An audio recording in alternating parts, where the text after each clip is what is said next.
Okay, this is chapter 20, Outlaw Dogs. In the pines, the wild dogs were their own justification. They guarded the pines and ran free between the dumps and the woods, living off the land. They suffered the outages of winter, hunger, and cold, and they had fat, lazy summers when the pack swelled with amateurs. They moved within the pattern of the woods. They had a right there and a duty. But in 1977, the packs had begun increasingly to go bad.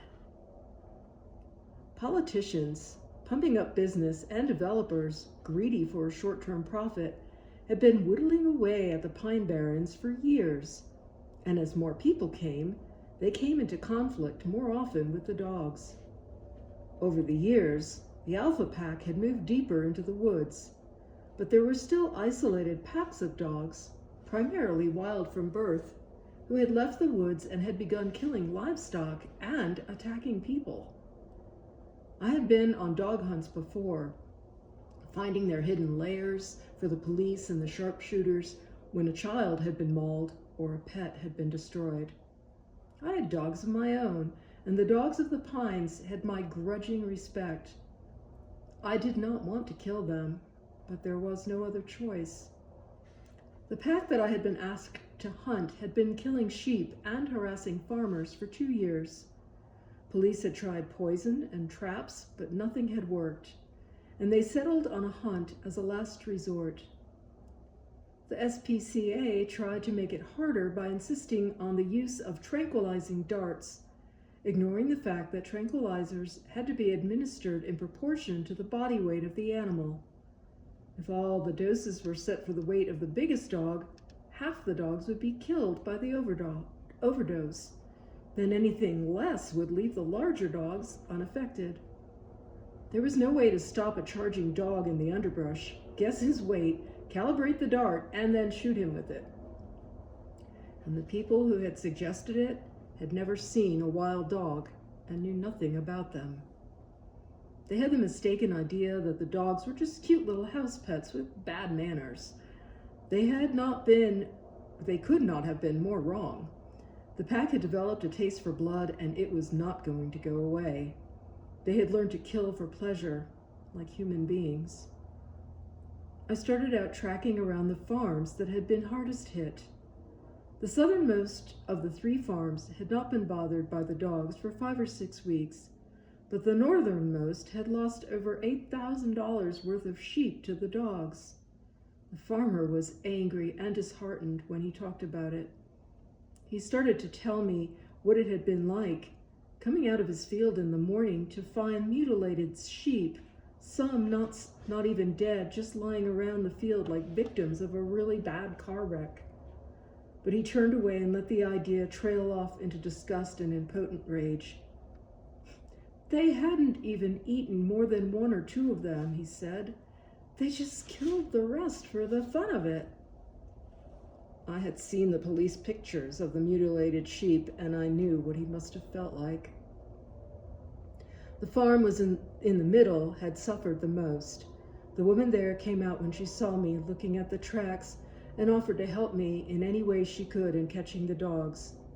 The pack had killed her cats and the family dog, and she hated them as much as her children did. After a few years, a dog or a cat is like another child in the family, and their premature, violent death is one of the worst traumas of childhood. She told me how she had come out and tried to drive the dogs off after they had cornered her cat near the porch. But the dogs had ignored the broom, and they had turned on her and driven her into the house before they ripped the cat to shreds. I listened to her tell how she and the kids had carried the bloody body of the family poodle to the station wagon for the useless ride to the vet. She was almost beside herself when she started to talk about the dogs. They had attacked her horse as well and pulled it down, tearing open its stomach and ripping the flesh off its back legs, so that it had lay all night in the field and had to be shot when her husband found it in the morning. After the horse, The dogs had gone after the people. They come running up on the porch, howling and bailing, she said. They just go around the house again and again all night long. The kids are afraid to go to sleep. Well, the children had good reason to be afraid. The dogs had caught her son a little way from the house and had chased him home, snapping at his heels. The boy had dived through the storm door just ahead of the dog, who threw himself against the door and smashed its window. The woman said she had fired 3 shots at it through the door, but had not hit it. The dogs had chased her husband as well, treeing him for an hour until the police came to drive them off. One of the dogs had even attacked the police officer, but he had killed it with his flashlight. The dogs had killed a calf there as well, just tearing it apart for sport as they had with the horse. They never leave us alone, the woman said. Her voice was shaky with a long strain. She asked me if I was going to kill the dogs, and I said I didn't know. I was just tracking them for the police, and what would be done after that was up to them. She looked disappointed. Well, if you kill them, she said, I want the body of the big one. I cocked my head. You want its body? She nodded. I want to give it just one good kick, she said, for what it did to our little wintergreen. Her voice was helpless with grief and anger. I said I would do that if I could, but I had no intention of dragging a body back for her, especially one as full of infection and disease as the wild dogs would be.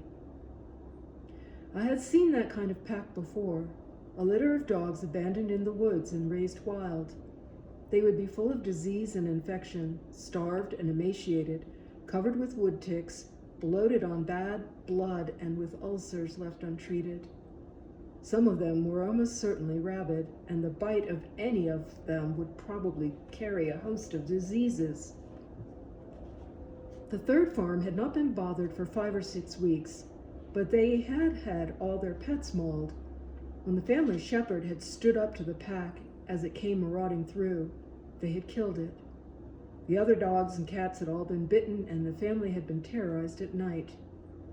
None of them had any idea where the dogs had come from or where they disappeared to. There were not many tracks left around the third farm, but there were worn runways connecting the first farm with the second and the third. Runs coming out of the third farm came back towards the macadam road. All trails came to the same place, a hole in the fence of a government installation. I had no doubt that they had gone in there, and I followed them in, wondering what I would tell the military police if they caught me sneaking into a government post. The trail went in and skirted the C-shaped garbage dump. It ran up into the trees and down into a steep natural amphitheater. They were layered up there in a depression in the bottom of a bowl, a shallow recess covered with trees. I did not stay to watch them coming and going. When I reported where they were, the police got permission of the base commander for us to go in and try to track them down. There was no doubt in my mind that they were probably rabid, and killing them would be a mercy. Rabies is a torment. The animal bites out of an unbearable frustration of his pain. I went into the dump the next morning with 3 of my ex-Boy Scouts armed with shotguns. The police had allowed me to bring in my own people.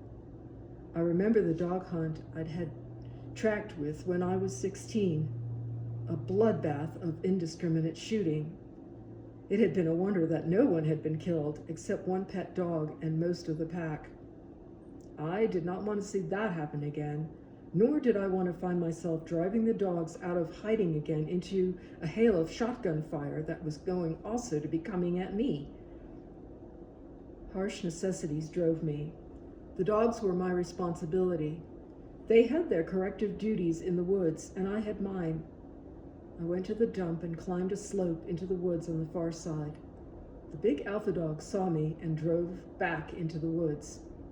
I watched the dogs for a while and then went back to the Jeep and pulled out the bait. The dogs charged up over the lip of the hill a little later and came at a full run down the slope. We opened fire before they were fully down. 2 turned to run, the rest charged. I saw one of my boys fire 3 times at a charging dog and hit him all 3 times without knocking him off his feet. In the end, he had to club it aside with the stock of his gun as the dogs overran us. The gunfire turned some of them around, and 4 of the 9 remaining dogs ran back up into the woods. The police killed 4 more of those who had run past us, but we were faced with going into the underbrush after the others, where the advantage would be all theirs. When we got out of the woods, we found there were even greater obstacles. According to a reporter, the SPCA was supposed to be suing me for having killed the dogs. First, I was hurt, and then I was angry. I could not understand people like that. They acted as if I was a sadist out killing dogs for fun.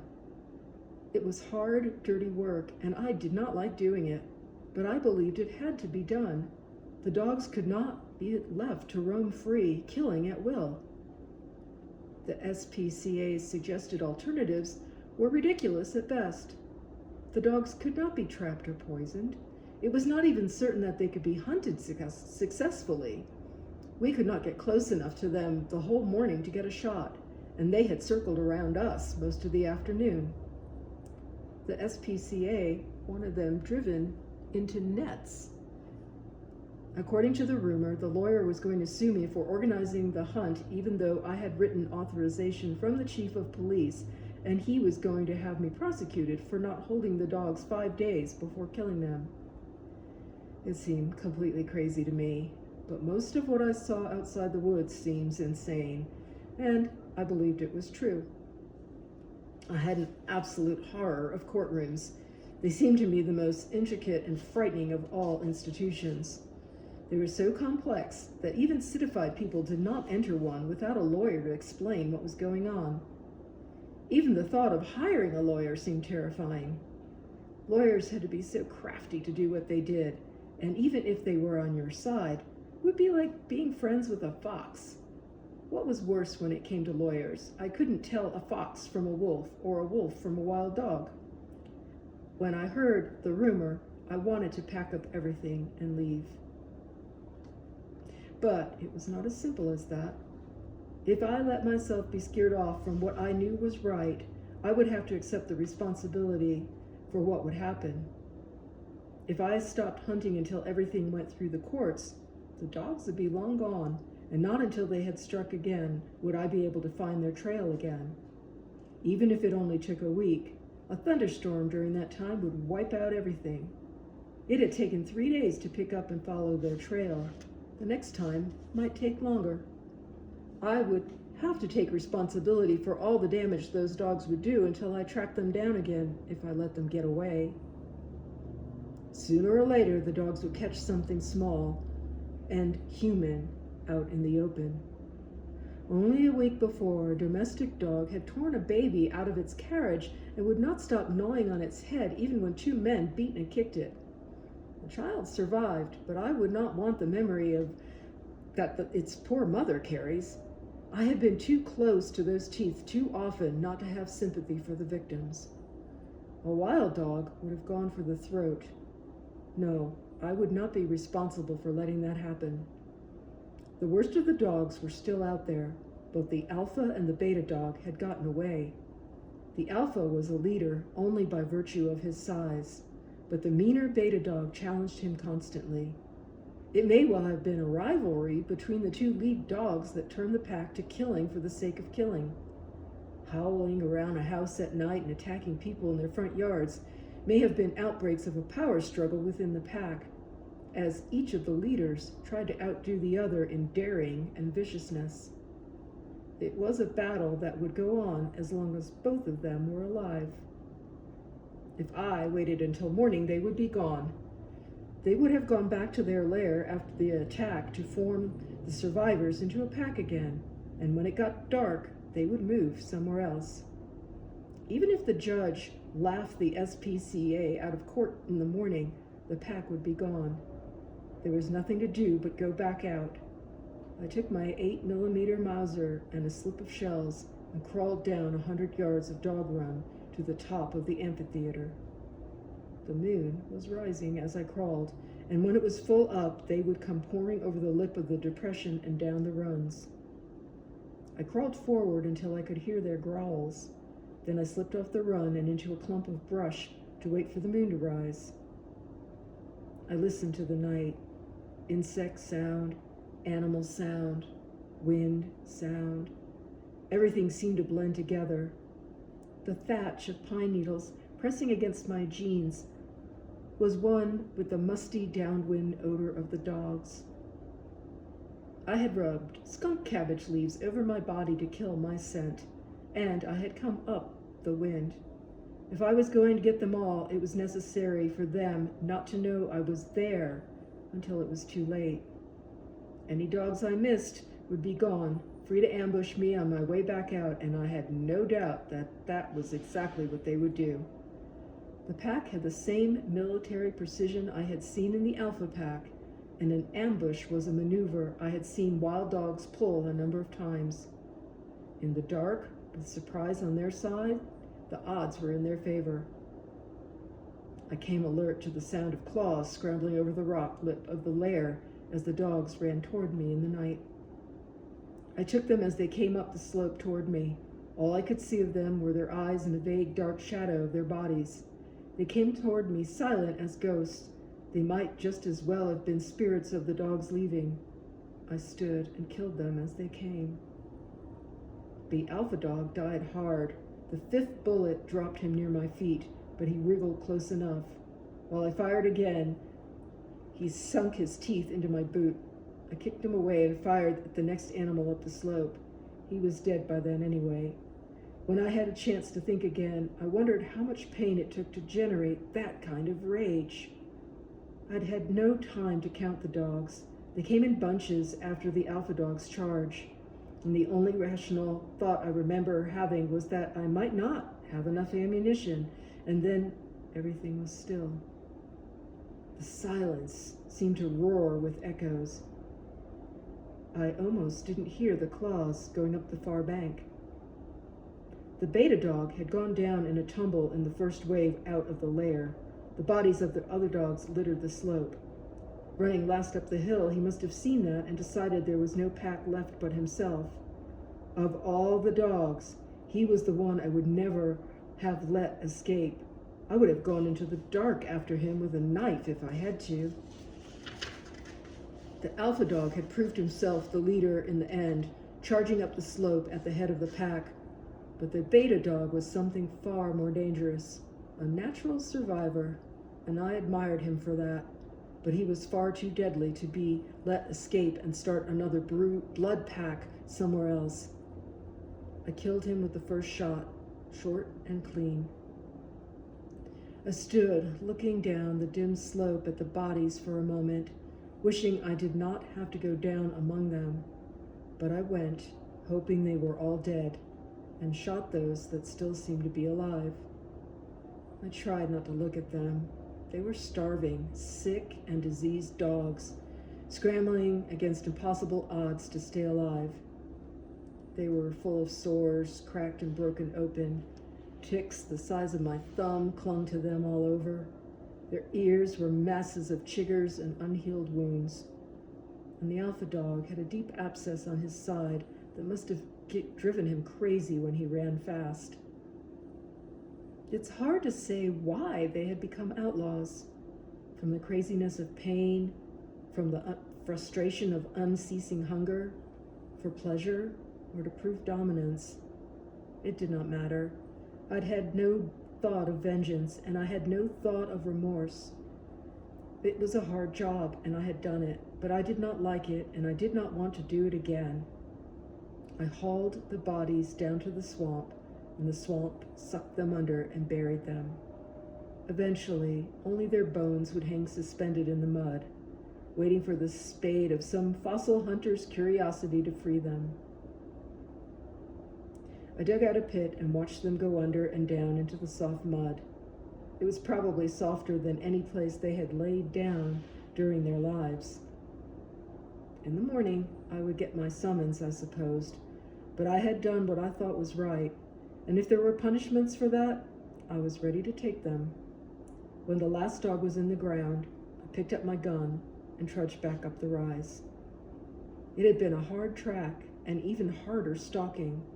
I had used much of my knowledge and most of my skill, and I was proud of the way they had worked. But there was no elation in it. I had done a difficult thing well, but I could not exult.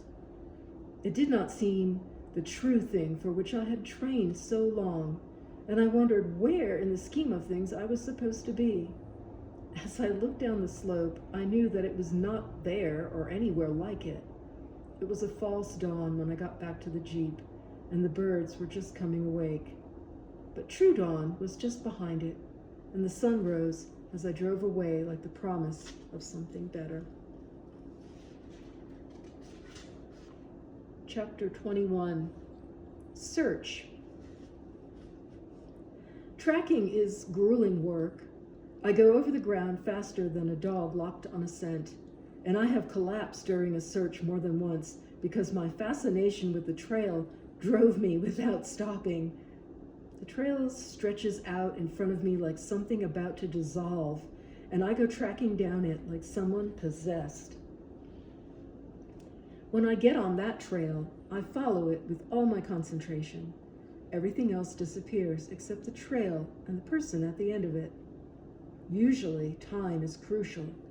I rarely get into a case before hundreds or thousands of searchers have churned up the ground looking without success, and it takes the longest part of my time to find the first print in the chain. But when I do, it's like a reflex from then on, and I go charging down the trail, picking out each print, filling in the ones that are missing, watching the personality emerge from the tracks, and reading the flow of energy in the depth of the footprint. Sometimes the track is hard to come by, and sometimes there is only tragedy at the end of it. But most of the time, especially if I can get to the track early, there's a lost hunter, or a family, or a child at the end of the trail. There is nothing in the world that can compare with the sense of joy, accomplishment, and rightness that comes with finding a person still alive that everyone else has given up for dead. And every time it happens for me, I have the same intensity of feeling that I had the first time. But there is one time that stands out above all the others, because at the end of that trail, I found myself. It happened in 1977. It seemed to me that for 10 years, I had been asked over and over why I wasn't in college, and why I didn't have a permanent 9-to-5 job, and why I wasted so much of my time running around the Pine Barrens. And I had begun to wonder if perhaps my life really was a waste after all. I had begun to wonder if I hadn't just mistaken a fascinating hobby for a lifetime purpose. As some people I knew were fond of pointing out, I not only wasn't rich and famous, I hadn't even achieved the commonplace. I had no job, no house, no family, no life insurance, and no sit-on lawnmower. I began to wonder what my purpose in being alive was, and where I fit into the scheme of things. The trail of a person I will call Tommy changed all that. Tommy was a 5-year-old boy in a man's body. He had aged 31 years, but he had the same shy innocence he had when he was 5. He loved picnics. He loved to go into the woods with his father, who was getting too old to go into the woods with ease. One Saturday, he packed a lunch, put on 2 pairs of pants and 2 sweaters. He carried another sweater along with him. He wore 1 pair of boots and carried another. He also took along several of his favorite record albums to listen to, in case he got lonely. By late Saturday, a SWAT team, a helicopter, 2 dog packs, and 1,000 soldiers, police, and volunteers were in the area searching.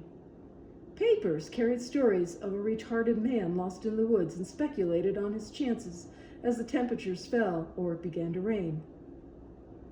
It was early May, but the weather was still late March, and twice it dropped to freezing. One day it rained. By the fourth day, they had unofficially given up. It was improbable, they said privately, that a 5-year-old could be outside in that kind of weather for 4 nights and still be alive. I think the police had thought of Tommy as a 5-year-old so often that they forgot that his body was considerably older and stronger than his logic. I found out about the search Wednesday morning and called the police to offer my services. The chief told me to report to a captain who looked at me as if I told him I was a witch when I told him that I am a tracker. "So, you're the great tracker who's going to find this kid and make us all look like fools?" he said. He had the most sarcastic smile of any man I have ever met. "Well, you can go look, but you're not going to find anything. There's been 1,000 men through here, and it's going to rain pretty soon, good and hard." "Why don't you just show me where you lost the trail?" I said. He looked sheepish. "We'll show you where we think he went." He showed me a map with a house on it. The bottomland and a gravel pit southwest of it had been thoroughly searched. I said I would need to see a pair of his shoes and to talk with his parents first, and the captain assigned me to a patrolman, either by way of punishment or because he looked the least busy. The father wavered between hope and despair. He said Tommy was especially shy of strangers and was probably running away from the searchers if he was still alive. I said I'd look, and I asked the sergeant to show me Tommy's tracks. It turned out they had never found any of his tracks. They took me to a dirt road. They thought that he had gone down for no other reason than that was the way that they would have gone. It was not where I would have gone. It began to rain, and the patrolman said he would wait in the car. I nodded. And when he was gone, I walked back up to the house and started crisscrossing the back of the property, looking for his tracks. On my second pass, I found them. The incongruity of the man-sized footprints and an almost skipping walk made an unmistakable gait.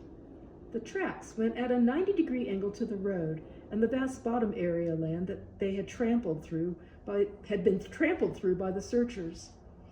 The trail led into some thick woods behind the house where Tommy had been used to going on picnics with his father before his father had gotten so strangely small and slow. It was a hard track from beginning to end. The trees were thick, and the brush between them was even worse.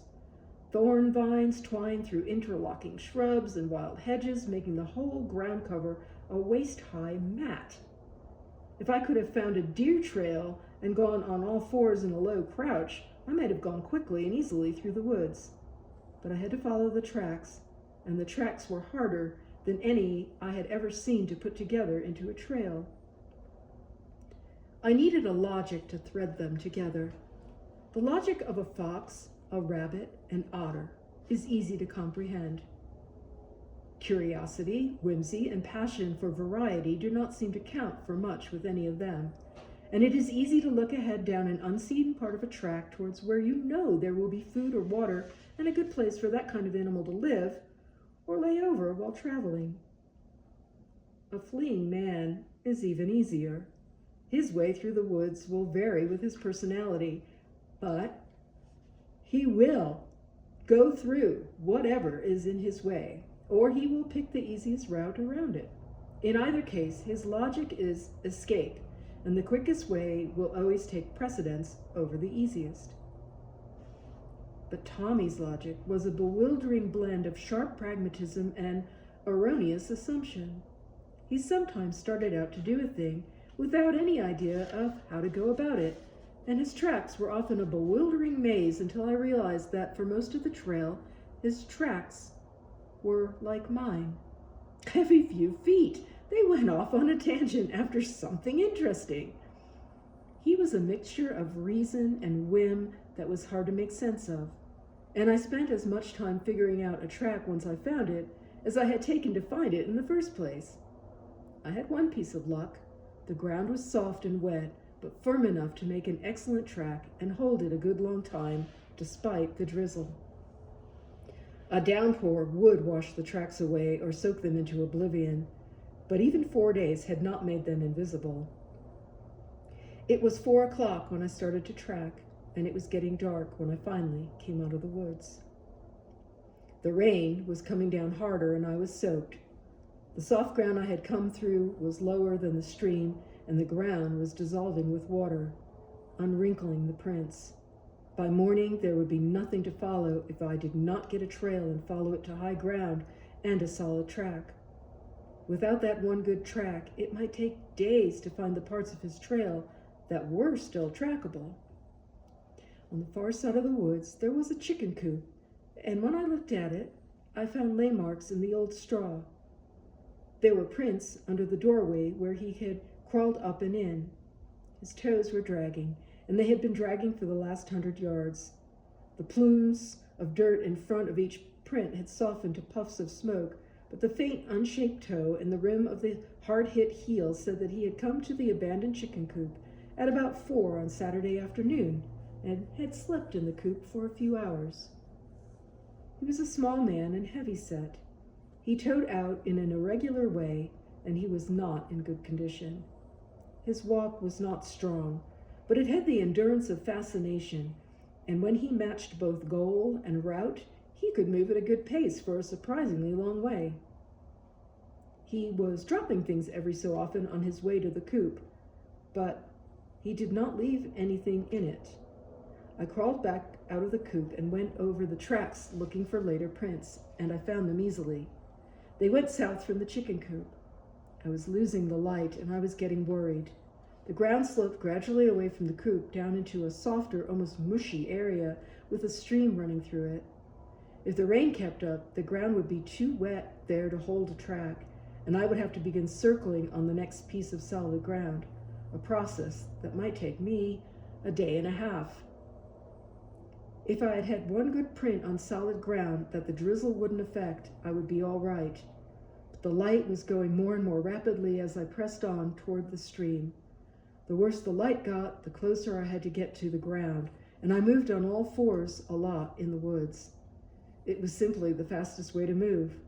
The animals, like the deer who make runs, wear away trails in the growth that don't grab at every step. Using the runs in dense growth saves a lot of energy, but you have to go in a crouch and on all fours is the easiest way. After a while, it becomes habitual. I scrambled along the trail like a half-mad toad, leaping from one track to the next. I go like a dog running along the ground or stopping motionless, trying to catch what shade of disturbance has caught the eye of my training, and if I look long enough, I always find it. I went flying over the ground at first, but I went slower and slower as the light went until I came to the stream bank. I would have seen his treasures easier in the daylight, but I had no doubt that that was where he had sat down to rest. I looked at the broken fiddleheads. He loved the small curved plants, and I had found them broken off all through the woods. Wherever a print took a funny angle, I could be sure that he had bent while going by and plucked off one with the sweep of his hand. I loved the way he traveled, scooping everything up on the fly like that. The prince had staggered going away from the chicken coop, and I could see him walking up out of that terrible dream about going on a picnic and getting lost. The hay was thrashed where he woke up startled and bewildered, and there was a touch of helplessness in the way the track wove to the right and the left, as if stopping every few feet to beg aid from someone who wasn't there. I could see him holding his hands cupped in one another and talking to himself, telling himself not to be afraid, that his daddy would come, trying to figure out where he was. His feet dragged for a while at the sense of lostness overwhelmed him, but he did not let it panic him. If he sat down and cried about his predicament, he did the least of what people who are lost do when they think that they are gone forever. He had not panicked, and I prayed that he was still alive, because I loved anybody who could go from dragging feet of despair to skipping in less than 50 feet later. Once he had decided that he was lost, he set out to explore until his father came for him. He ran a little, But he tired easily, and he must have taken a long time going in, meandering through the low land. The prints were getting fainter, but they were at least regular for a while. I got closer and closer to the ground as the light went, until I was feeling the prints as Rick and I had done when we were tracking the Rabbit King in the grass. But the rain was soaking them and tugging them back into the smooth, loose lines. The trail wavered a little as he followed something I could not see to track, and if he had gone on that way, I would have lost the trail to the rain. But just when I thought it was going to dissolve in front of me in the damp lowland woods, the trail suddenly started moving straight and active towards higher and more solid ground.